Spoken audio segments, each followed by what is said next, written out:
Makeup বলতে গেলে যতটুকু টাচ আপ দরকার ফেসে ততটুকুই করেছি, কারণ আমাদের বাড়ির পুজো এত গরমে হয় যে মেকআপ করেও লাভ নেই, সেটা নষ্টই হয়ে যাবে। আর এত কাজের মধ্যে মেকআপ করে থাকলে না মেকআপটা সত্যিই টেকে না। তাই একদম হালকা মেকআপ, দেখতেই পারছো, হালকা বেস, একটু ব্লাশ আর লিপস্টিক লাগিয়ে একটু কানের পরে নিলাম আর তার সাথে টিপ, ব্যাস আমার লুক ফুললি কমপ্লিট।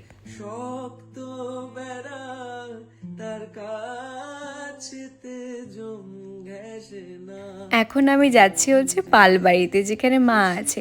মায়ের গয়নাগুলো দিতে যাব। প্রত্যেক বছর পুজোর দিন দুপুরবেলাতে গয়নাগুলো দিয়ে আসা হয়, কারণ বিসর্জন অবধি তো মায়ের গায়েই থাকে গয়নাগুলো। বিসর্জনের সময় যখন খোলা হয় তারপরে আমি প্রত্যেকটা গয়না সুন্দর করে পরিষ্কার করে রেখে দিই আর পুজোর দিন দুপুরবেলা নিয়ে যাই আবার পালবাড়িতে।